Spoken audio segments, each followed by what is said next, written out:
Good evening, everyone. I see that there's one of us here with me.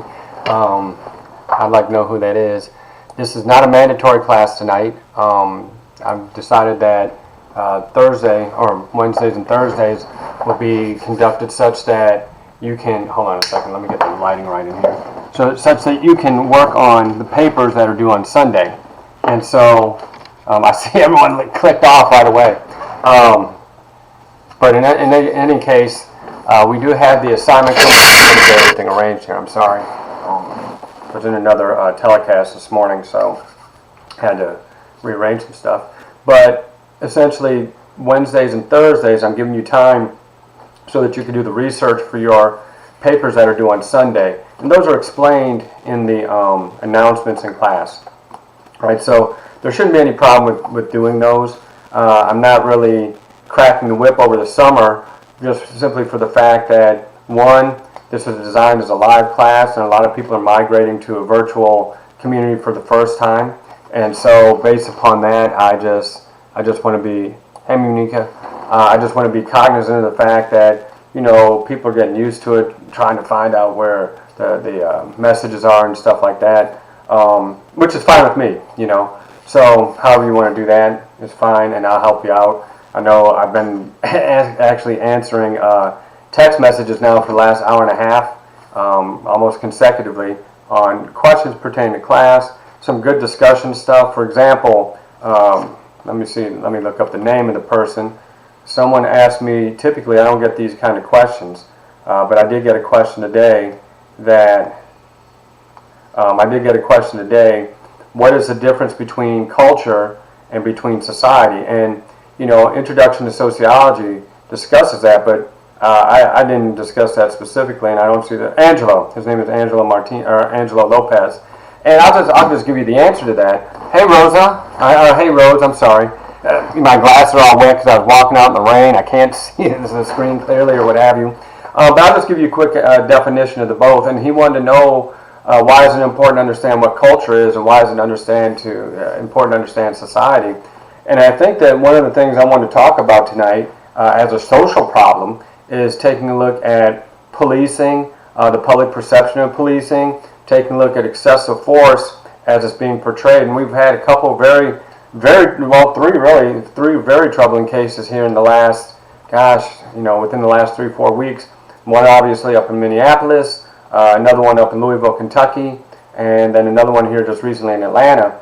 And making sense out of all these is really very difficult because the clashing perspectives on TV. You have a lot of convergence in beliefs, but then I don't know. I saw in the news, because I watch the news. I stay away from it, but something triggered me that I saw that I had to read about, and that was they found 2 African American men hung by trees in California, but they found what they said was a Hispanic, white, Caucasian hung by a tree in Texas. And I'm taking a look at those in historical patterns, and it just so happened, before I had read the article on that, I was reading up on what was called the Elaine Massacre in 1919, just outside of where Mama Green grew up. She grew up in Blytheville, Arkansas.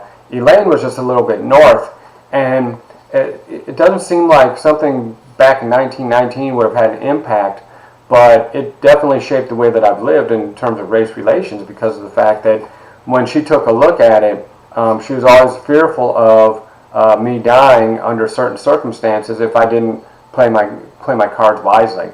So I looked at Elaine, and then I looked at the other biggest massacre in American history, because we forget our history, and what we do is we look at the present context, but we forget that the greatest massacre on American soil happened in Tulsa, Oklahoma, on Greenwood Avenue during what they call the Black Wall Street Massacre back in, I think it was 1918, 1920, right in that same period. So when World War I came to an end and the soldiers came back home, the African American soldiers came back home to a world of turmoil, because what was going on in Arkansas was Mama Green was a sharecropper, right? So when she was 11 years old when Elaine, Arkansas took place. And what happened was, what a sharecropper did is they were allowed to work for pay. However, they had to rent the property and the equipment from the landowner. and typically the landowner would charge the sharecropper more money than what they earned, right? So Mama Green on a given day could pick two bushels of cotton in a given day, which was a huge amount. I mean, it's, you know, this big around, wherever the camera is, it's like this big, and then she could do two of them and she would get a quarter for each bushel. But because of the way the system worked, she couldn't, she didn't really get to keep the money. So it was just kind of a crazy situation. I'm trying to get this camera right. I guess that's a little bit better. But she was, you know, basically what they argued is that African Americans were enslaved even though slavery had long ended. So in Elaine, I forget the guy's name, he had decided that he wanted to lead a grassroots, what would I call it? Because it wasn't a rebellion. He just wanted to form a union so that sharecroppers could have legal protections from the property landowners who were just exploiting them. And as it manifests, they were holding a meeting in a church, and I guess the whole town of African Americans come to the church to pay attention to what the, it wasn't a protest, but what the movement was. And while they were doing that, they had 3 or 4 armed guards outside the church because the threat of them being harmed was out there. Because when the white landowners had learned that, you know, the African Americans, blacks, were going to revolt, they decided that they couldn't have that, and they couldn't have the economic system flip upside down, because if African Americans got rights to protect cotton and their earnings, then what would happen was it would flip the whole economic system upside down. So what happened in the end was someone got shot, and they to this day do not know if it was one of the black guards outside the church who shot one of the white persons. One of the white drivers did die, there were 2 of them. Or was it one of the white persons in a car? Remember 1919, so not many people had cars, so they had to have had some kind of wealth to drive up on them. Well, within the next 2-3 days, it was the bloodiest scene in American history. Essentially, and they lost count. Essentially what happened was African American men, women, and children were rounded up. Now remember, Mama Green grew up in a town when she had her daughter Irma Jean. She had Irma Jean in what is called La Porta, Arkansas, same area. 235 people lived in that city. And then when they lived in Joyner, Arkansas, it was only 350 people. So if you go to Elaine, I think Blytheville had 2,000, so that was the big city in that area. And so when they went to Elaine, basically whites were converging from all over Arkansas to control what was being reported in the news as a revolt.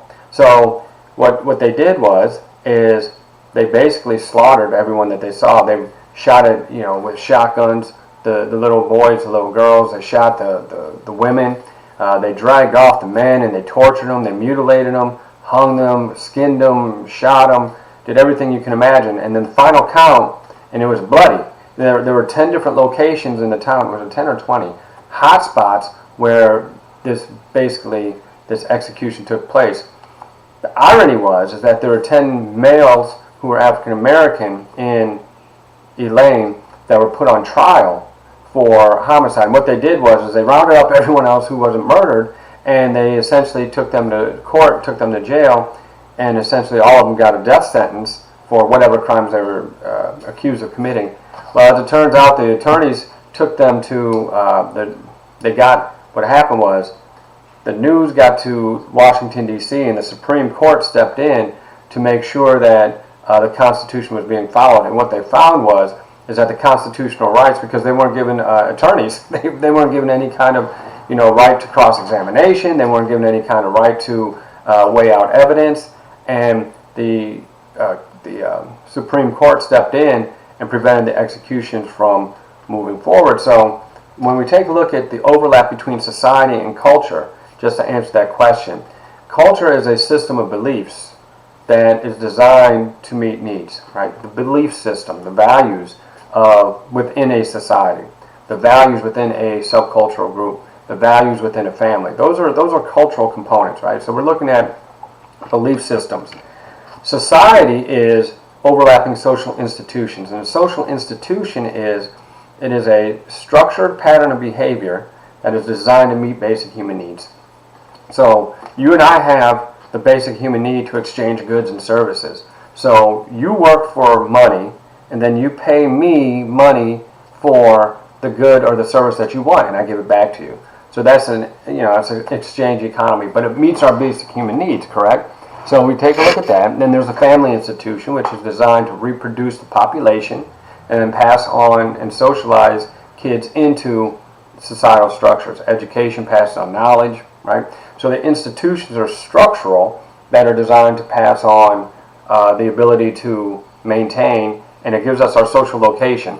So if you have a college degree, and you come from a family who was middle class, upper middle class, where both parents were employed, and you get a job working in the professional class, your social location within society is going to be at an advantaged position than somebody who comes from a family where one person's in prison, typically a single female-headed household, but that's not always the case. But when you take a look at the county level, and we see that, look at poverty, and we look at things like unemployment, etc., single female-headed households is a predictor of that kind of economic inequality. It doesn't mean anything about women not being able to maintain economically. What it does say is that when you have a higher rate of single parents, particularly women who on average get paid less, then it's going to have an impact on the overall economic system. So in other words, all these institutions have an impact on the way in which we operate.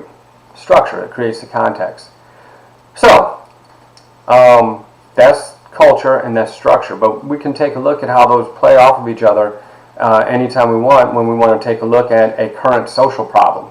And I think one of the big social problems now, especially, and for me, it all bothers me. I mean, all of this stuff just drives me crazy. But when we see lynchings take place, now the guy in Texas was ruled as a suicide, right? Because there was no struggle. It was clearly that he was distraught. His family had said that he was suicidal, etc., etc. So that's a different type of social problem. Suicide is not an individual problem. It's not psychological. It's socially constructed, right? Okay. Well, how is that? How is it possible for such an individual behavior to be a social, what they call sui generis, which is a social fact that stands in and of itself? Well, simply because there's not one type of suicide. There's four.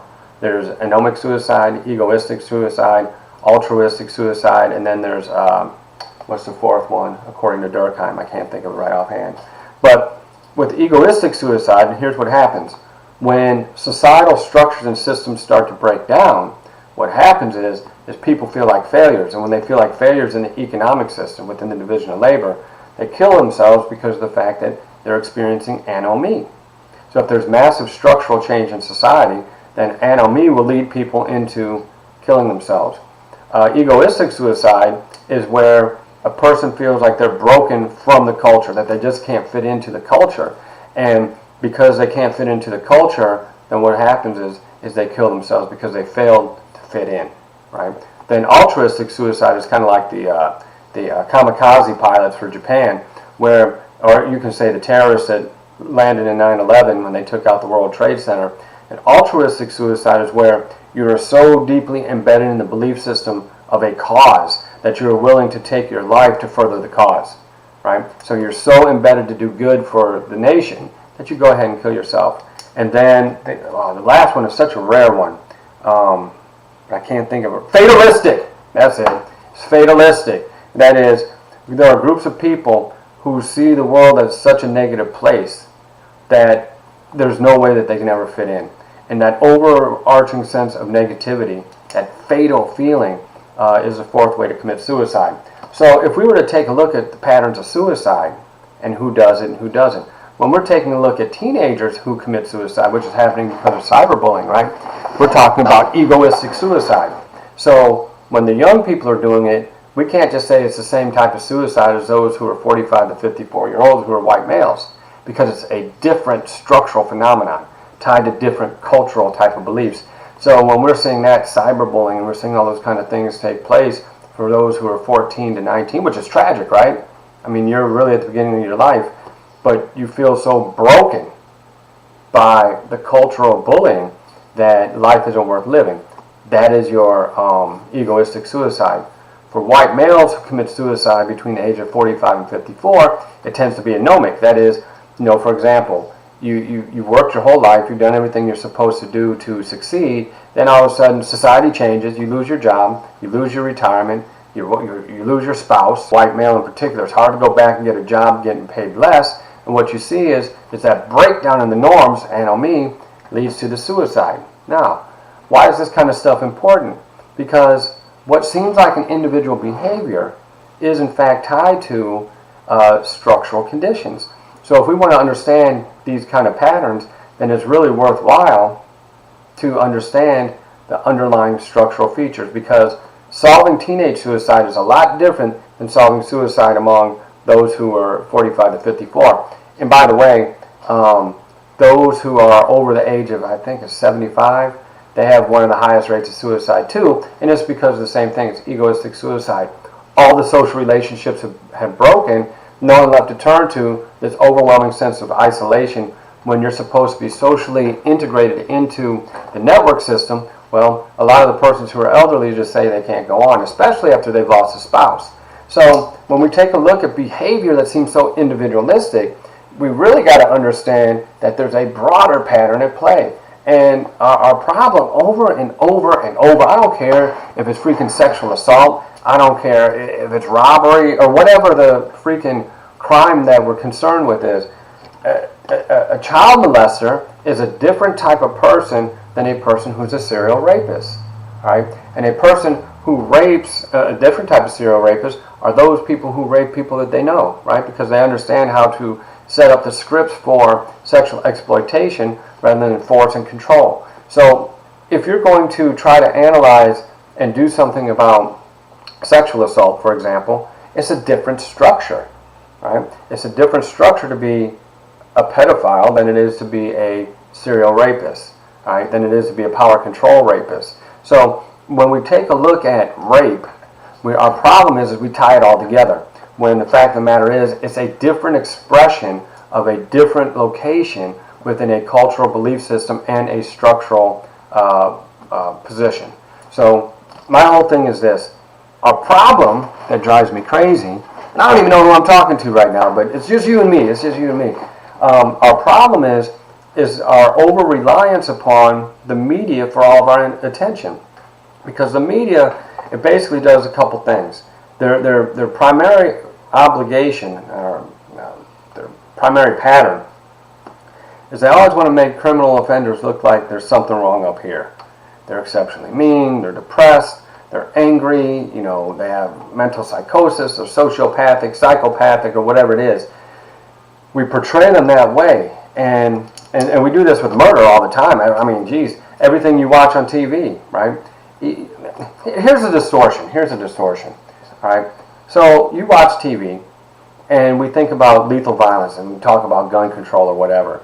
And what we see when we're watching the television are all these persons who kill innocent people, typically on the news, or we watch a show like Criminal Minds, or we watch 48 Hours, and Criminal Minds is exactly what culture paints it out to be. What's in their mind? When you talk to people on the bus, if you ever become a criminologist, one of the most amazing things, or an airport, you're sitting there reading a criminology book, and people are always fascinated, the mind of a killer. So you're reading this book, and they come up, or Murder in America, and they come up and they say, what are you reading? And you go, well, I'm reading this. Well, what do you do? Are you a lawyer? No, I'm not a lawyer, I'm a criminologist. What does that mean? Well, I study patterns of crime. Oh, well, and then they do like this. Oh, well, look, every time I watch TV, I always solve the crime before they do. I always solve the murder before they do on 48 Hours. I always do it, whatever the show is. And they say it's only because I know the human mind. So over and over again, we have this idea that somehow it is the criminal mind that leads us to violent crime. And that's okay, because it does happen that there are people who are violent by makeup of their psychological profile. Okay, but that's not the majority. The majority is that there's some kind of structural position that they occupy that leads to homicidal violence. Right? So our job is we take a look at the mind only. We don't look at the structure. If suicide is tied to structural phenomenon and cultural phenomenon, so is homicide. I mean, are you serious? Because suicide is the internalization of fault and anger, right? Homicide is the externalization of fault and anger, right? And the reason why we know this is because usually when a homicide takes place, another person has been desecrated, defaced, so that the anger can be projected upon someone who doesn't even have an identity, right? So even in an intimate relationship, I hate you. When I hate you, you're no longer fully human. And it's a lot easier to harm a human being when we go through this process of defacing other. And in the process of defacing other, it's easier to do harm, right? So if we take a look at murder, we can find patterns of murder all over the place, right? And the patterns are very easy to see because it is a structural event, right? Suicide is a structural event, and so is homicide. So what that means is this, and I'm going to get to the police part, because this all ties in, baby. This all ties in. When you have those who are going to commit suicide and those who are going to commit homicide swimming in the same stream, that is, the same forces are underlying their behavior. The forces of production, economics, education, family, media. When those forces are working on one side of the stream and then cultural forces are working on the others, it has an impact on how people see the world, how they fit into the world. So, within the stream, when structural forces are acting more strongly upon individuals, then you're going to see a lot more homicide than you're going to see suicide. All right? But if cultural patterns are having a greater impact on individuals, you're going to see a lot more suicide than you are homicide.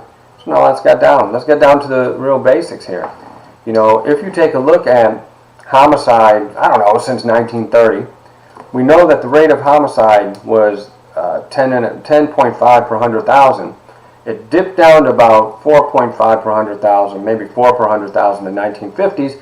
Then it starts to climb up again during the 60s and the 70s, and it peaks in 1980 at 10.5 per 100,000. In 1973, property crime starts to go down, and we've been in the longest prolonged decrease in crime in American history. We just can't tell it because of the news. So this property crime starts doing like this. In 82, 83, violent crime started doing the same thing. However, it turned upward in 86, and that was because of crack cocaine, and it was because of the territorial battles in urban inner cities that drove up the homicide rate.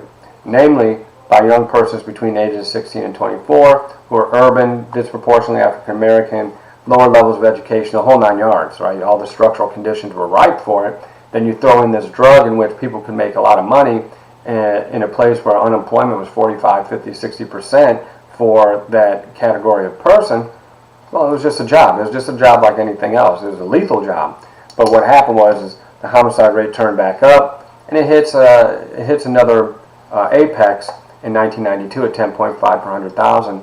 And since then, it's gone pretty much straight down, right? So we saw a little increase in 2016. We got down to a level of, I believe it was 4.5, 4.6 per 100,000. Now it's sitting back at 5.5.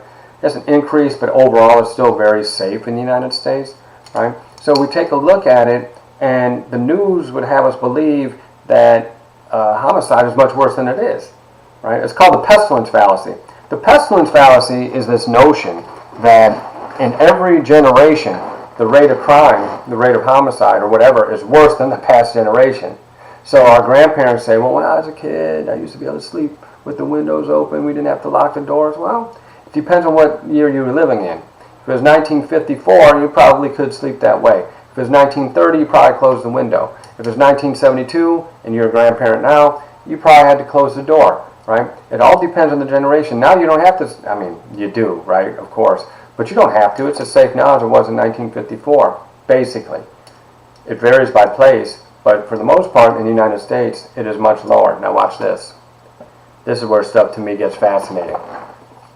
So the homicide rate is 5.4, 5.5 per 100,000 in the U.S. And it varies from place to place. But the news makes you think it's much higher, right? Last year, there were basically 14,900 homicides. Some number like that, 14,500. And I think it was 68, 70% of those homicides were with a firearm. Now that's historical, right? If you go all the way back to 1920, it's basically 68-70%, which means that the use of firearms is a structural event. And what does the structure look like when it comes to firearms, if you ever want to get into a discussion about gun control? Well, we know for a fact that a person who gets killed with a firearm and who does the killing with a firearm is typically between the ages of 16 and 29. That's the peak. Before that, when you're 4 years and younger, you're not going to get shot to death. If you die, you're going to die at the hands of your parents. Why? Because of their expression of anger, usually tied to stress, economic situations, past socialization, etc. It's not going to be because of some felonious homicide or felonious robbery gone into homicide or some kind of drug deal gone bad, or two friends who get in a fight, then all of a sudden they decide that someone has to escalate and my masculinity is bigger than yours and I'm going to have to end you, right? Because now you're threatening my identity. By the way, I do say it's men because roughly 92% of the perpetrators of homicide are men and 85% of the victims are male as well. So there's something about maleness that has an impact on crime. Now look at that. We haven't even been talking about anything yet. We have structural and we have cultural forces at work in the expression of lethal violence, right? What is it about maleness? And it's not just maleness. Over 50% of all homicides that take place where both parties are under the influence of alcohol. So why doesn't the news ever talk about the negative backlash of alcoholism, drinking too much, the nature of conflict management between two men who have been drinking? Right? Why isn't that part of the news? Instead, we focus on the random stuff that happens because we want to paint an image that the people are crazy, rather than taking a look at the image that the people are completely normal in the most sense, right? In other words, they get upset while they've been drinking, they challenge each other, and someone ends their life. Marvin Wolfgang calls it victim precipitated homicide. In other words, the victim of the homicide actually had a hand in their own demise. I believe he found it was 45 to 55% of the people who were killed actually were the precipitators of their own victimization. Can't remember that number, I'd have to look it up to be exact. But it's high, it's not 4%, it's not 5%. So again, we're looking at the structure of homicide. We're looking at the structure of lethal violence. Now here's where the media just blows it, all right? Politicians blow it here too. Even when people come out and they speak about these horrible acts of violence, right, and they direct our attention towards this one individual case, it's just like saying psychologically the person was crazy. The one individual case is a distortion of the overall patterns.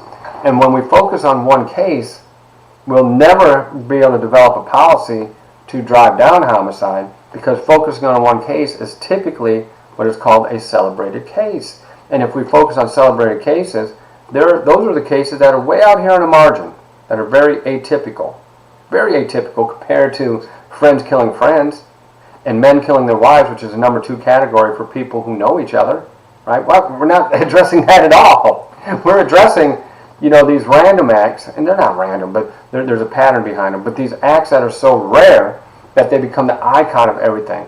And George Floyd is a very rare event. We'll talk about it, right? Because I know that it is definitely a charged situation. But when you take a look at 14,000 homicides in a given year, and the police come in contact with 14 million people, there's about 14 million police contacts per year, and roughly 100 to 150 people are killed by the police in a given year. So out of the 14,000, it's a little bit less than 1% are killed by the police during a police contact. Very, very small, rare event. But when it does happen, of course, it leads to, and it should, okay? It should get attention. Like George Floyd should be getting the attention he got, because, it was videotaped and it was obvious that he wasn't, it didn't look like he was resisting arrest. And then as the case has gone on, we find out there's personal vendettas. There's a backstory that you could never tell on the camera leading up to it. But we hold that over here because I'm interested in the broader patterns that take place. Because I want to know, what is it in the stream that leads people to harm other people? What leads them to hate one another? Oh, but while we're hating one another, something amazing happens. Is that last year there were 14,000 homicides in the United States, 15,000, somewhere in there, right? Let me rephrase that. There were 14,900 victims of homicide, okay, because there can be multiple offenders, right? So anyhow, when we take a look at that up against suicide, there's all these emails that are coming up on my screen, which I like. Last year there were 32,000 suicides in the United States. So we have 14,900 homicide victims, 32,000 suicide victims. Well, why aren't we emphasizing suicide? Why aren't we talking about what is it that leads this group to have pain? What is it? What is the underlying structural force that leads entire categories to see themselves as failures and take their own life? Why is that? Why? Why aren't we addressing that as a major issue? They're touching it a little bit. They didn't touch it 20 or 30 years ago, because 20, 30 years ago it was a psychological mental illness that it was defined as. However, now it's like, well, it happens. And usually it's a celebrity that brings us to the forefront, right? And I think that's a little bit misleading as well, because it doesn't take into account that you got these teenagers who are experiencing the egoistic suicide, and you have these adult men who are experiencing anomic suicide, and then you have the ones that are elderly experiencing egoistic suicide. So what is it, the isolation? So what is it, the policy that we need to face? By the way, here's where it really gets fascinating, is that just like homicide, where homicide accounts for, firearms account for 70-some%, about 70% of homicides, about 55-60% of suicides happen with a firearm. So if we start to take a look at who's the most lethally violent group in America, it's white males. Not African American men. It is white males. The issue is that they direct the violence towards themselves. Why? Because the forces of direction, that is the cultural forces, teach white males that if you're not a success, that it has to be your fault. Over here on this side, African American men are taught that it is the external threat that is at fault. And so when you deface me and you take down my identity and you challenge my self-esteem, it is my job to preserve my identity, right? And if it escalates to that point, then taking that life is taking that life. Now, it's not just African American men, because more, I think, on a frequency, a raw number, more whites will kill more whites in a given year. But in terms of rate, the number of people who are killing or killed per 100,000 is higher for African American men. It's absolutely ridiculously high. Now, Lord, here we go. I don't know if you're following. I don't know if this is Munica or Rose, but just have a little conversation. So with homicide, oh, by the way, 75,000 opioid overdoses last year. 75,000. Where are we placing the blame there? Right? Because now that it is disproportionately a European death, we're looking at rehabilitation. Try to rehabilitate these persons. They have an addiction. They have a sickness.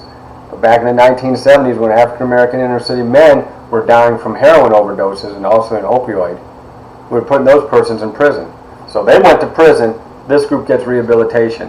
What does that say about the nature of ethnicity and race when it comes to the distribution of justice and the way in which we interpret criminal mind, the way in which we interpret behavior?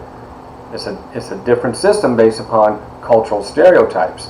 Not necessarily right, wrong, but cultural stereotypes have a way of expressing themselves in the broader context. So now we have 75,000 people die of opioid overdose. Why are we asking the question, what is causing the pain? What is it about the structural circumstances that is causing the pain for persons to take a drug that is going to kill them? What is the pain that leads people to kill themselves? What is the pain that leads someone to kill somebody else? Right? So when we take a look at these, we only look at what the stereotypes on TV tell us to look at. We don't look at the structure of the stream. We don't look at how the force of production and direction work together. We don't look at how the institutions and culture work together to see how we, as nodes within the stream, that is, human relationship, like if we're a molecule of water, I'm connected to you, you're connected to me, and we're all connected to each other. What's the nature of those connections? Why aren't we examining the nature of the connections so that we can actually get down to the point of actually solving these problems? I I mean, as long as suicide is something that is buried in our psyche, that we refuse to talk about because it's embarrassing, it's a reflection of weakness tied to depression or whatever, or, you know, how are we going to talk about, I'm a failure, I got a master's degree, I got a PhD, and I'm going to tell you that I'm a failure, and I don't know if I want to continue moving on forward. How am I going to tell you that, right? I'm going to keep that to myself. And so when people keep these issues to themselves, that they're addicted to whatever it is, then what's happening is they bury it away. Because why? Because society doesn't give you the open door. There's opportunity, I mean, there's counseling or whatever, but people have to bury it away. Now, how does this tie to policing? All right, because this is where it gets really complicated. Okay, so hold on a second. This thing's falling off the desk. So when we take a look at homicide, all right, and we take a look at crime in general, particularly street crime, whatever that is, all right, here's what we find. Marvin Wolfgang, who also conducted delinquency in a birth cohort, he followed 10,000 people who were born in Philadelphia in 1947. And the findings that he came back with that have been replicated by Greenwood and Big Al, Bloomstein, and all these other ones, what they have found is that 5%, hey Angelo, I think, did you get my text message, my email? What they have found is 5% of the population accounts for 51% of all arrests. 5% account for 51% of all arrests. Right? That same 5%, that is people who have been arrested 5 or more times. In other words, they have a lifestyle of criminality. Right?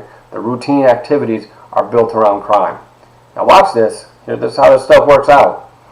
So this 5% also accounts for something like 65% burglary arrests, 72% of robbery arrests, and 92% of homicide arrests. In other words, what we see is that this 5% is the most heavily engaged in criminal behavior. Most people in those neighborhoods are the other 95%, but our image is that something's wrong with the video, so I'm sorry, the streaming service drives me crazy every day. So the other 95% are very similar. If you take the 5% out of our analysis, there's very little difference in terms of social class and race when it comes to the distribution of crime. It's very much similar, but it's that 5% that is economically disparaged in the system, that is alienated within the system, that is much more likely to engage in the violent crime. Now watch this. Those persons tend to be concentrated in the same area, in the same type of neighborhoods, correct? Whether it's through self-selection, whether it's through social disorganization, whatever the reason is, they tend to be concentrated in a small spot. Therefore, within urban areas, there are things called hotspots, where 50% or more of the police contacts come from. So 50% of all police calls come from 5% of the areas within a given city. 50% of all arrests come at the hands of 5. Now watch this. Within policing, okay, there are 6 different personality types. The enforcer, the social worker, the avoider, the professional, and then there are 2 other ones I can't think of right offhand, right? What happens, and the enforcers make up about 5% of the police population, and they account for over 50% of all police reports that are written up against the police department. Small handful, about 5%. And who are these persons? These persons tend to be the ones who are newer in their career. They're still developing the professionalization. They're very deep into this idea of get tough policies, of zero tolerance, etc., etc. So you put an enforcer, because that's where you send your new people. You send your new people to where the most crime is taking place, right? Because as you get seniority, you move to other neighborhoods where there isn't so much criminal activity, and then you move up in the system, the structure. So it's these younger persons who tend to be a little bit more nervous, and now that we have persons who are just there for a short-term job instead of a long-term job, here's what you're doing. You put an enforcer who is new on the job, who is put into a hot spot in which the stereotypes of what the criminal looks like are present. You throw together cultural stereotypes with structural Hey Samuel, what's happening? With structural disadvantage, and you put a crowd there, and here's what we know for a fact with excessive force. We know for a fact that when excessive force takes place, there's almost always a crowd nearby. And when the crowd starts to get riled up, this enforcer personality type wants to demonstrate, especially in that situation, that they are in fact the ones who are in control of the context.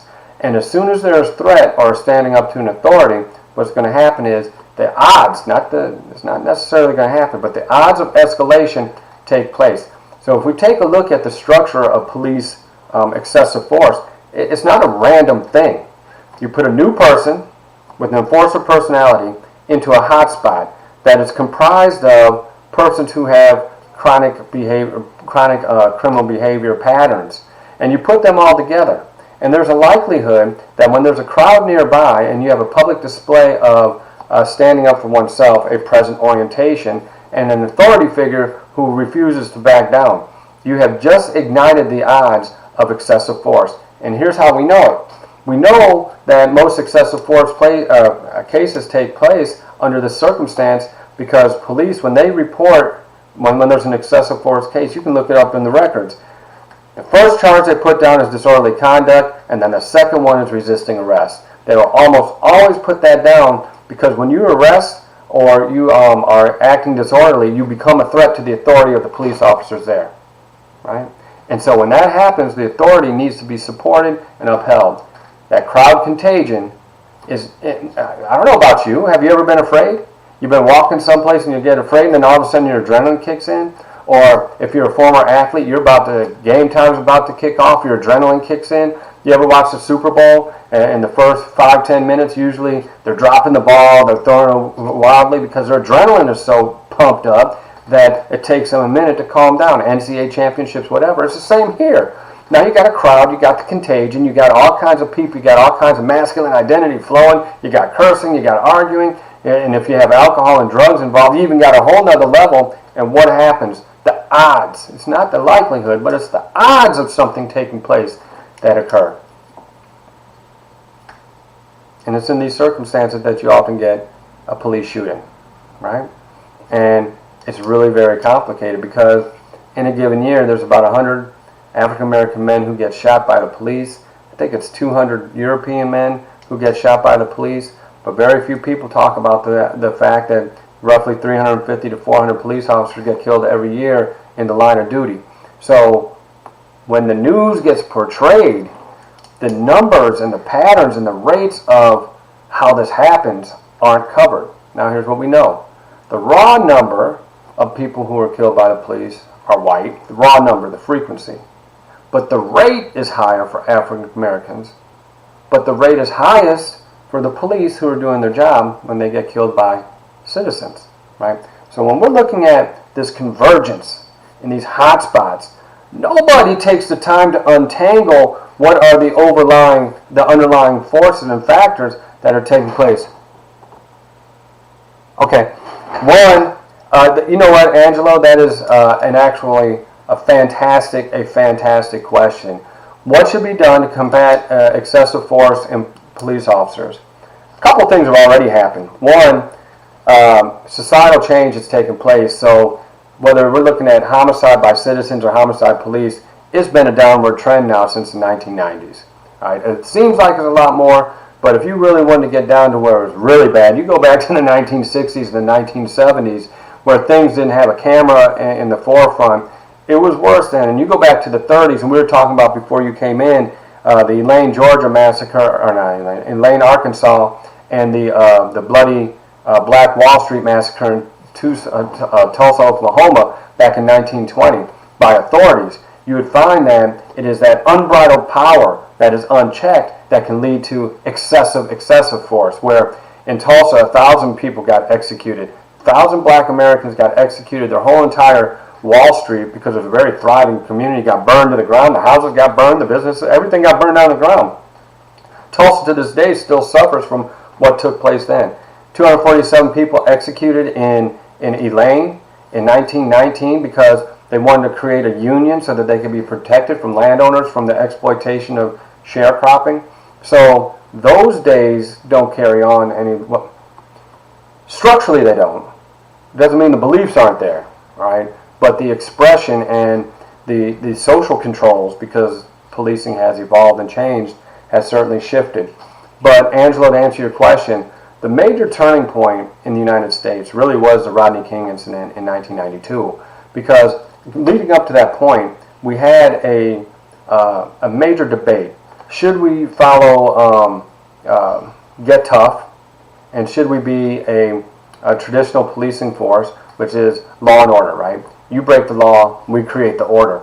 Or should it be a social work type situation where we work with the community, we step into the community, engage in community policing? Should it be the police are the status quo to maintain order, or are the police the ones there that are to maintain community, right? Because Sir Robert Peel said the police are the community and the community are the police, and together we create stability, right? Okay, so Rodney King forced the nation to switch towards a community policing type of modality, right? But, and I believe this to be true, there's still too much excessive force. There's still corruption. There's still malfeasance, especially informal malfeasance behind the curtain. And essentially, I mean, if you think in terms of ethics, it's a slippery slope, is what they call it, a slippery slope of ethics.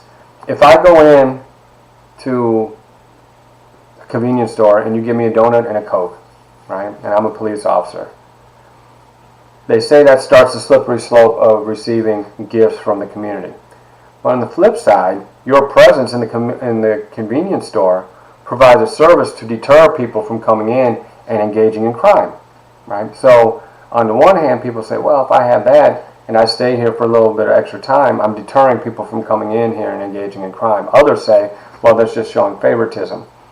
But we know that there's a very small, remember the chronic offender, 5% account for 50% of all write-ups within a police department.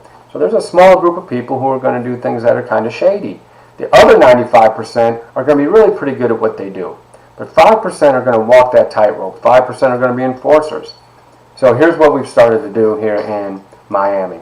My idol, who is Raimundo Socorro, who is the dean of the criminal justice program here at Miami-Dade College. He was a police captain for 20 years, and he was a Get Tough police officer back in the 1980s and the 90s, and he has deep regrets for what he had done during those periods to make sure there was crime control.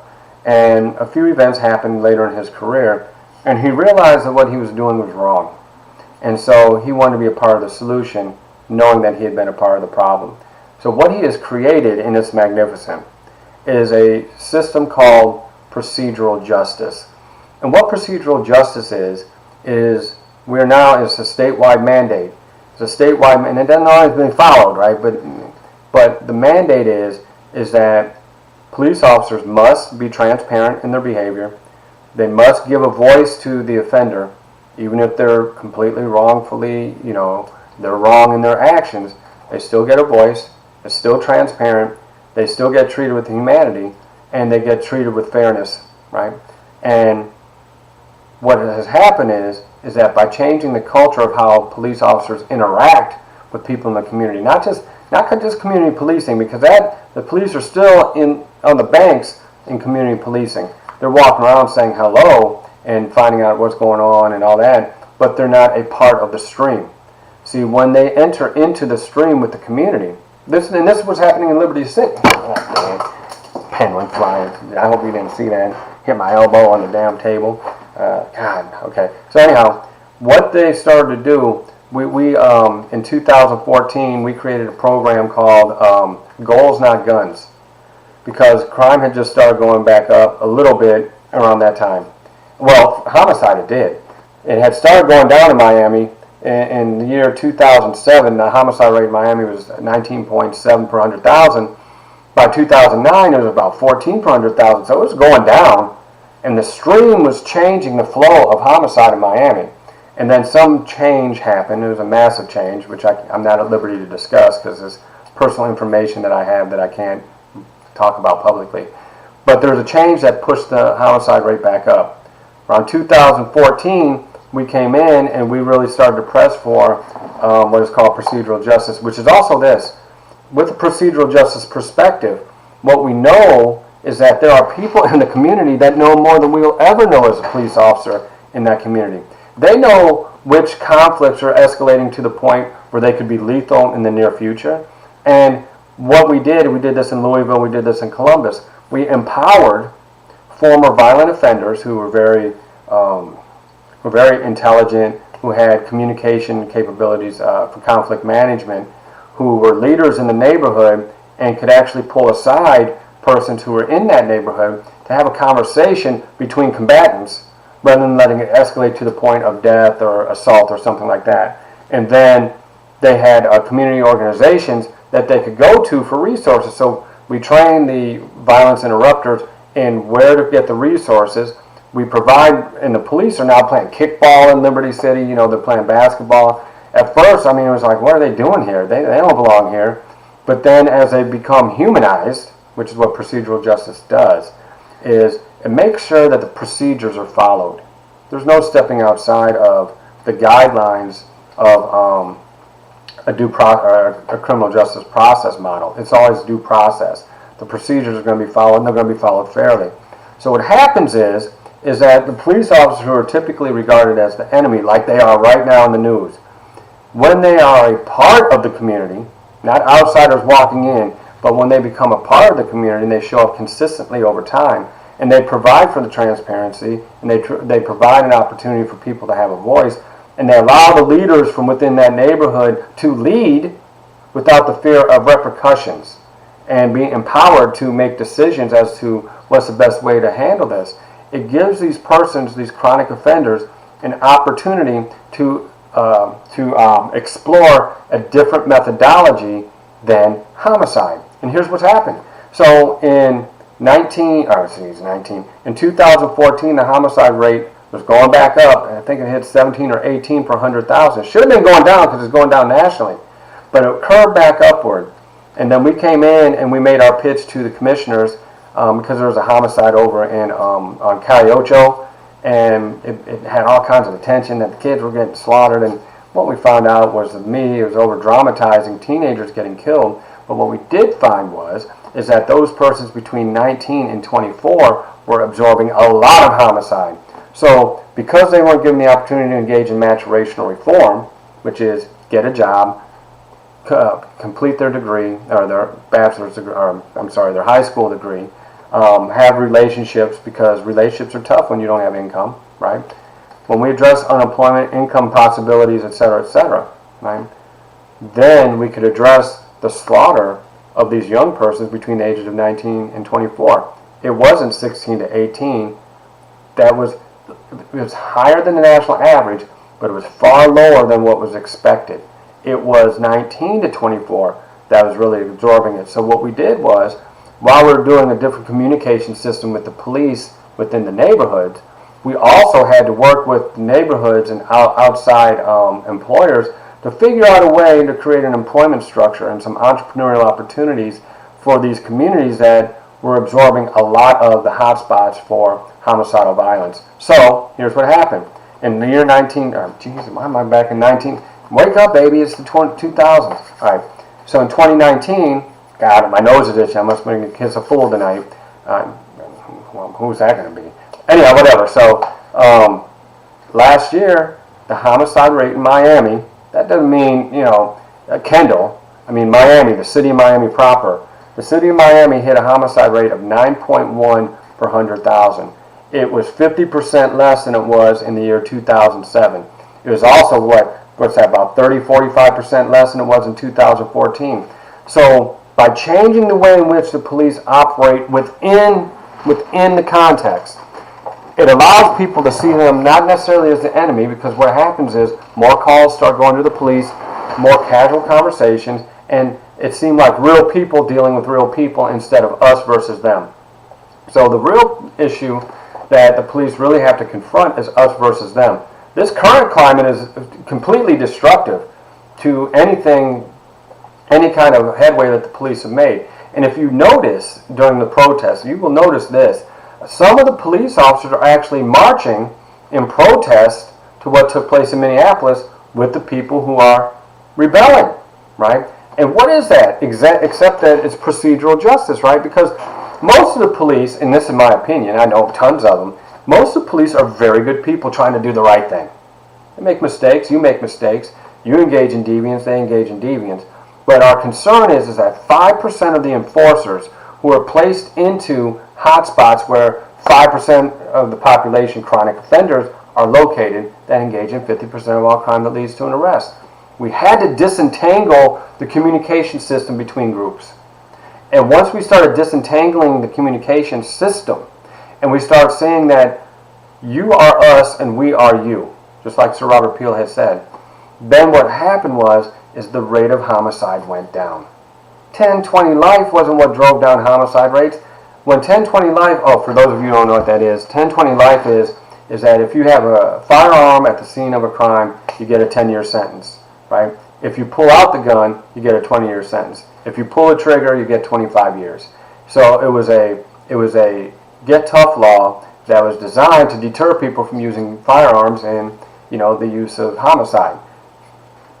Zero effect, because it continued that 70% of all homicides took place with a firearm, right? And the rate didn't go down. It went down roughly for 6 weeks to 6 months, which means that when we pass a law, especially a real powerful, strong law, that it has what is called an announcement effect. You make the announcement that this law is being passed, and what happens is that people will respond to it, but ultimately they go back to their old habits, right? So what procedural justice does is it changes the habits of the police officers in interaction with the community, and over time it allows people in the hot spots to see the police as people instead of seeing them as enemy, right? That was a huge, huge undertaking, especially in a climate where you had Baltimore, East St. Louis, and you had these persons who had been shot and killed by the police, right, on camera. And even though those cases were very complicated, now I'm not saying that what was right, what was wrong, or anything like that. I'm not making a value judgment because I'm not an attorney and I wasn't on the jury. I didn't see all the evidence. But this current situation is re-entangling the whole situation. I'm so happy to see that there are police officers who are marching with the protesters, because it does show that not all these police officers are all about getting tough and stifling everybody else.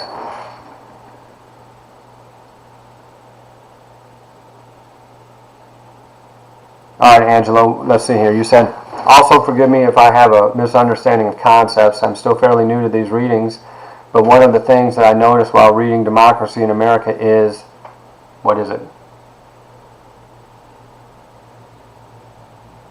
Oh, you better explain the Tocqueville thing, because what I remember about the Tocqueville was that, why you explain it?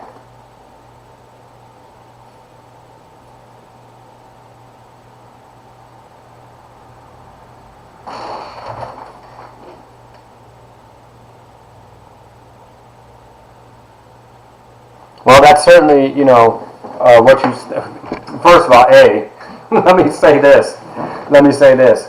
I read de Tocqueville back in, 1987. All right, so it was 33 years ago that I read Democracy in America, so you might have to forgive me if I'm a little bit rusty on this, all right? And I know he made the argument that the democracy in the United States was the model for the world, right? So let me read. Everyone has a boss, so that way no power is completely holding up upon one or few central individuals, which can rise to tyranny. Okay. The Constitution was written to protect democracy, correct? All people are created equal. We all have individual rights. And mostly, the reason why the Constitution was written was not to protect you and me from one another. The Constitution was written to protect us from exploitation from the nation, right? So in that way, no one person should ever wield so much power that they can be tyrannical. In other words, by having your checks and balances in place, by having freedom to vote, freedom of speech, all these different freedoms, it allows for the natural expression of a democratic principle. Okay, and I think that is true. I definitely think that we have some of those democratic principles in the United States, And I think that it does kind of decentralize that power away from one particular group. But, you know, the flip side of it is that, I mean, it's very complicated, right? Because when we take a look at who has institutional control, and I'm not talking about, you know, who owns the store down at the corner. I'm talking about who actually controls the policies that are written, the economic policies, right? Who actually controls the legislation and the laws and the regulations that are passed? Who has influence on the voting patterns of the senators, the Congress people, etc.? You know, like the PAC organizations, the special interest group, right? And when you take a look at the notion of power in the United States now, it looks a lot more like a oligarchy, doesn't it? Where those who have a lot of wealth and represent the constituency of those with wealth, decisions tend to favor those who are wealthy. Well, in the meantime, and this is a conflict perspective right now, okay? This is not functionalist. This is not a symbolic interactionist. This is a conflict perspective, which has a lot of marked components of it. But when I look at what's taking place currently, I see a lot of class division taking place as far as, like, if you want to take a look at social problems, I think there's a huge class inequality that's growing in the United States right now. I do think, and this is personal, but I mean I can prove it if I have to, is that wealth is moving its way up into the corporations, and we know that those who are at the higher levels of the nation have more income flowing to them. And we know this for a fact because we know that the disparity between the top 10% and the bottom 50% is at its highest level that has been, you know, in American history. We also know that it's not necessarily the decision making of the wealthy that does that, because what has happened is with automation and computer technology going back to the year 2000, it has dislodged a lot of our traditional employment structure, a lot of our labor structures, so that for the first time going back to 1776, we actually see that the average income of the average American is less than it was the generation before. And so for my age group, 45 to 54, oh my God, I'm almost out of that age group too. Oh, brother, that's ridiculous. But anyhow, so 45 to 54, since the year 2000, our average income has decreased by 15%. Right? For every other age category, it's less, except for those who are 55 and older. The baby boomers have seen an increase. Right? And so when it comes to the democratic principles, you know, if democracy is having a choice in what impacts your life, we've had very little choice as to what direction corporate America has gone in terms of outsourcing, insourcing, replacing labor, etc. And the reason I go through all this is that it has also redefined the way in which the political system is operated. You know, if you take a look at, for example, with Bill Clinton was really a Republican policy type of president. He was a centrist, but he definitely had a lot of Republican tendencies. But the Democrats liked him, and the reason was really simple.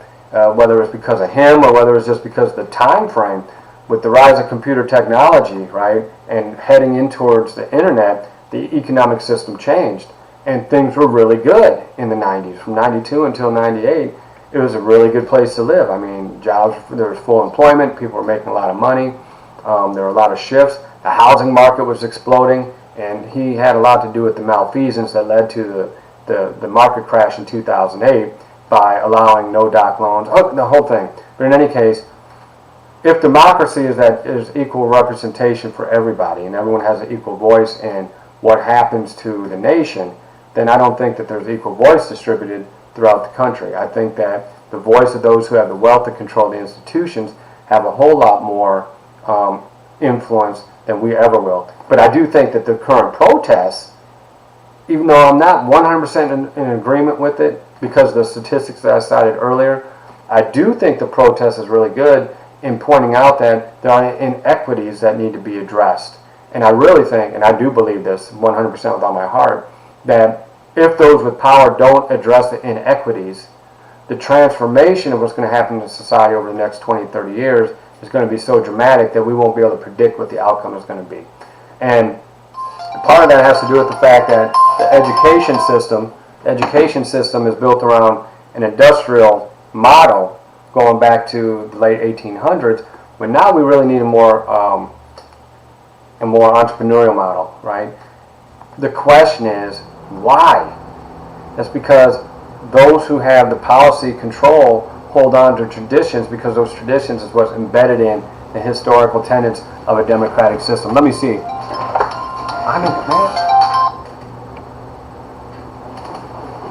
So if officers who are considered authority and have, to a certain extent, power, wouldn't they have to have a decentralization of power that is more solid in order to prevent corruption? Yes, I definitely think so, right? I definitely think that with the centralization of power, when you have unchecked power, the odds of corruption are magnificent, right? So when we take a look at, let's just go back historically. If we take a look at police corruption going back, and the easiest era really is the 1800s. You know, police were now considered modern day police. They had the badge, they got paid, salaried, they were allowed to carry weapons. Well, if you go back to New York and Boston and Philadelphia, they were directly in connection with the underground, right? Tammany Hall in New York City operated as a massive pre-mafia organization. It was organized crime, and it only operated because the police force and the police chief were directly friends with that person. So a lot of times, and it doesn't have to just be like corruption, bribery, stuff like that. It could very well be unequal access to the power and the decision-making influence of the higher ones. So if you really want to take a look at the corruption, and take a look at Miami in the 1980s, right, where you had so much money flowing through here that those with unchecked power in policing were actually able to convert over and walk over onto the illicit side. And the line between that is so thin, right? I mean, if you think about the fact that your police are constantly coming in contact with criminal offenders, and criminal offenders by definition are in that underground, then the possibility of an informal exchange leading to broader corruption certainly does increase, right? But again, coming back to it, all right, I don't have the statistics on this, but I know that this is a fact. When you look at major corruption within a police force, all right, especially those who have the most power, it's really only a small handful out of all of them. The term that I want you all to remember is the idea of chronic offenders, and that is 5% of whatever population account for 50% of all wrongdoing. Students, 5% of you cheat and probably account for 50% of all reports, right? Probably about 5 to 10% of you cheat on every single thing you do. Not all of you do. I'm sure at some point some of you have snuck a peek over at someone else's exam, had somebody else write a paper for you, did something that was a little bit shady, and probably 10% of you have never done anything wrong. Well, if you take a look at the distribution of wrongful behavior or corruption, right, there's a little taste of it here and there because human beings operate within systems. However, that corruption that undermines the system would be having a small handful of people who have so much power that no one questions it, right? About 5% will account for the majority of the corruption. So does decentralization of power work? Yeah. There should be checks and balances within that system. If we trend towards procedural justice as a methodology to deal with policing, right? If we trend towards decentralization and the diffusion of power away from one or two people at the top, then you have a system of checks and balances which should also revert back on the amount of power that these persons have and the opportunity to engage in corruption. There's still going to be corruption. You're not going to get rid of it. You're just not. But the question is, can you suppress it? It's like kind of like talking about rehabilitation, right? Everyone says, well, if you send an offender to prison, they should never come back, never commit another crime or whatever, and that's probably true. I mean, theoretically. But what if, see, on average, when people go to prison, and the year before they went, they commit on average 356 crimes, according to Austin and Irwin, findings back in the 1990s. About 5% have committed one crime that led them to prison. Then there's another group of people, about 5-10%, that have committed over 1,000 crimes on average in the prior year. but the central tendency is around 350, right? So let's say, for example, that if the chronic offender averages, because they're usually not caught for what they do wrong, so if they average, say, 350 crimes a year, but we can reduce it to 100, isn't that a reduction of crime of 250 per person? Doesn't mean we like them doing 100, but I should rather them do 100, or her, do 100 than 350, or reduce it down to 10 or 20. Same thing with corruption. We don't want any corruption. I mean, corruption undermines democracy completely, right? I mean, if democracy is designed to promote the best benefit for all people, then corruption, by definition, undermines any possibility of having a democratic order. And in that case, you know, eliminating it is an absolute necessity, because if I'm an ordinary person and I go to work every single day, I follow the law, I follow the rules of my workplace, and I don't engage in any malfeasance, don't you think I should be accorded the same rights as a police officer who's a chief, or, you know, a captain or something like that? Well, if persons in power engage in corruption, by definition, it undermines the whole notion of democracy. By the way, why is it if you perjure yourself on the stand, you look at a bigger sentence, a deeper sentence, than if you tell the truth? Why? Because perjury, by definition, undermines the democratic system, right? It undermines this idea that you're going to tell the truth and whole truth and nothing but the truth, so help you God, because we believe that by you telling the truth and having the veracity of the story that you're going to tell, that we can make a rational decision as to whether or not wrongdoing has taken place. If you perjure yourself, then it undermines the whole notion that there is a truth that is out there. And democracy says that we should always make sure that there's a preponderance of evidence, which is civil, right? Or beyond a reasonable doubt, which is criminal. So if you lie, you take away the very central tenets of the Constitution, right? So corruption also undermines the central tenets of the Constitution, which by definition supports American democracy. So if we undermine the democratic principles without a checks and balances in place, man, we're looking at all kinds of stuff. What do you think, Angelo? Ooh, did I even say anything? I'm gonna have to watch this back and see if I even said anything. Hey, Elaine, how are you? Good to see you. You know, and as you all know, this is just an informal conversation tonight. We weren't holding a formal class. I'm glad you came.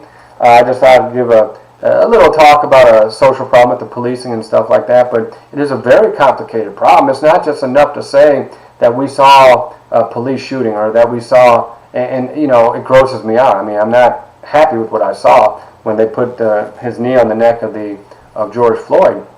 It's absolutely ridiculous. It's horrible. But the complexities of understanding excessive force are certainly not addressed. Not addressed anywhere that you're going to listen.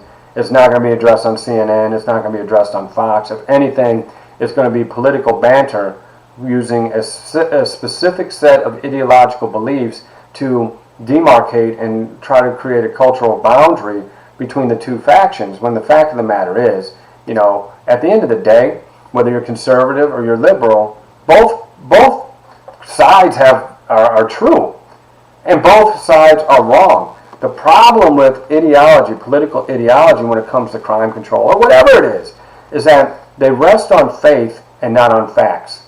Nobody is trained to use data and utilize empirical evidence to come up with their solutions. The one thing that's really good for me, oh, thank you. One thing that is so interesting to me is that, having grown up in the poor neighborhood, but went to a wealthy school, I got to see that I was always confused, because the perspectives were always different, but the perspectives were always the same, right? And when people lined up on this side saying that East Siders were like this, then East Siders said that people in Maumee Valley were like this, I used to sit there and say, they're both doing the same thing. Are you serious? Are you kidding me? So when I went home, everyone said I was a snob because I went to a snobby school, right? When I went to school, well, they didn't call me poor or anything like that, but they let me know that I was an East Sider. I knew for a fact that they didn't say anything directly to me, But I also heard enough underlying conversations that East Siders are weird, that they're threatening, and certainly the East Side is an interesting place. But here's what they were doing. At school they were doing drugs. In the neighborhood they were doing drugs. At school they were trying to go out with girls. At school, or in the neighborhood, they were trying to go out with girls. At school, they were picking on each other. In the neighborhood, they were picking on each other. At school, they went home to parents who loved them. At home, they went home to parents who loved them. And here's what I started to see.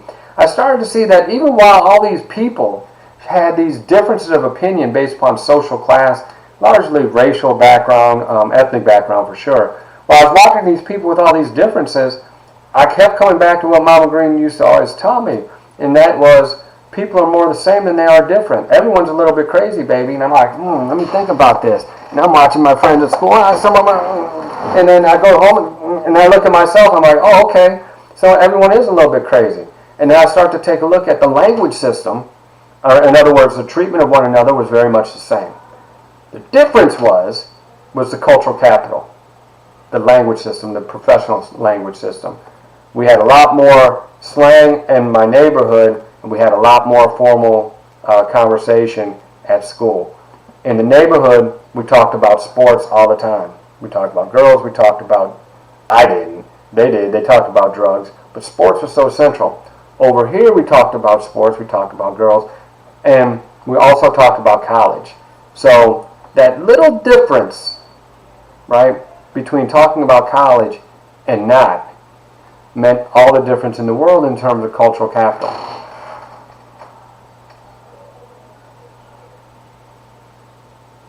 Who are you, Angelo? Well, with procedural justice, the whole idea of putting the police in the stream, right? And I don't remember Gramsci's writing it all, right? But that's okay. I understand what civil society is. When the police are on the banks of the stream, they're not a part of that civil society. They stand above and beyond, right?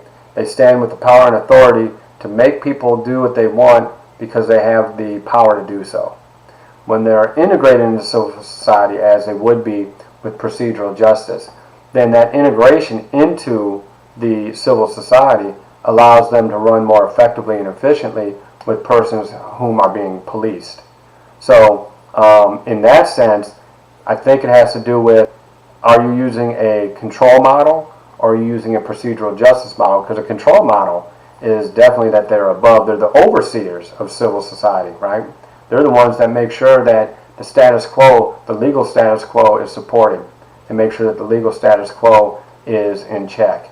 And I think Gramsci, if I'm not incorrect, and I have to think about it, man, you're taking me back to some old school readings, man, back in like, this was 1989, would be a conflict theorist, in which case the police are an agent of social control to maintain power over the poor, but which would remove them from quote-unquote civil society, make them the authoritarians to maintain civil society. But under a procedural justice model, which we've been trying to institute, it would change that mindset where no longer are they the controllers. They still have the power and the authority, because we can't have, I mean, we just can't let crime run around. I mean, it's not like we can have armed robbery take place just because we're going to have conversations. Right? I'm not saying that. What I am saying is if they jump in the stream with the population, then they become a part of that civil society as well. So now I got to go look up Gramsci. Now, I'm not trying to do all this whole, I was just trying to have a fire chat conversation. Now all of a sudden,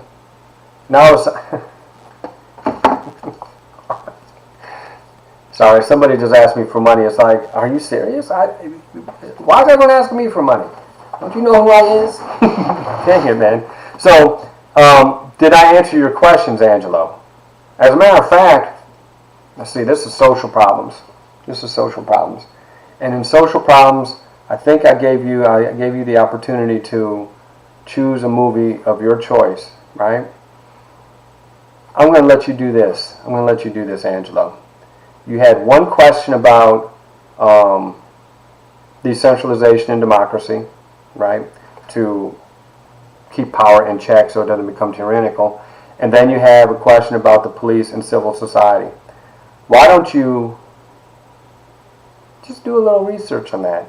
And instead of necessarily doing a paper on the movie, okay, maybe look at Training Day. All right, that'd be a perfect movie for this type of thing. And do a simple Gramsci de Tocqueville analysis of policing in the modern era. Now that would be an interesting topic.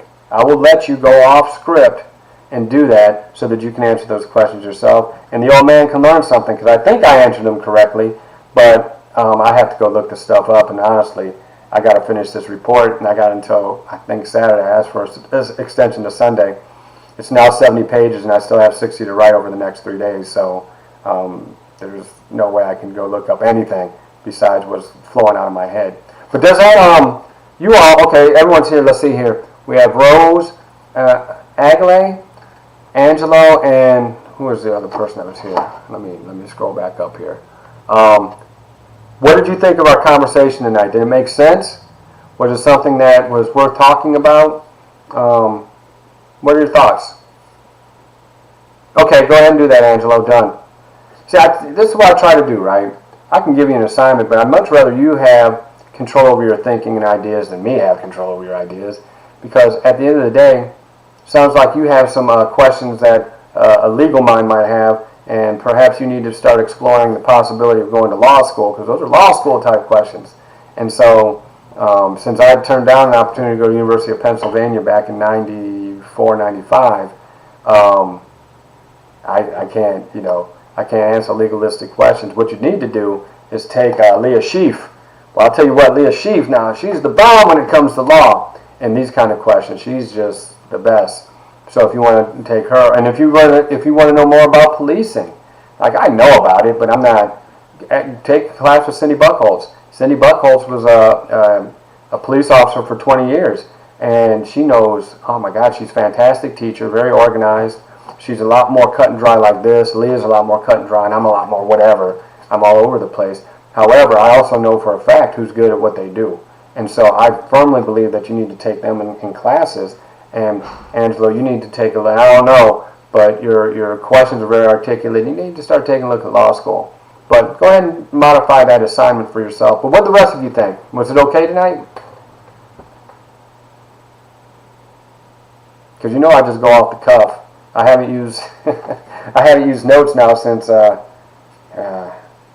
don't know, 2010 maybe, when I taught in business school, because I was a business school professor. I have 4 master's degrees. I don't even know what they are. Let's see, sociology, conflict management, MBA. I'm 1 class away from public policy, so I did all right. Well, it seems like there aren't any more questions. Angela, I appreciate these questions, and I hope you all had a good time this evening.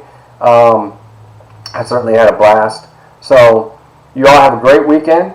If you have questions, I know you're not afraid to text me. I'm right here. And I wish you all the best. Have a fantastic weekend, and I will talk to you all very soon. All right. Shawn Schwaner, signing off.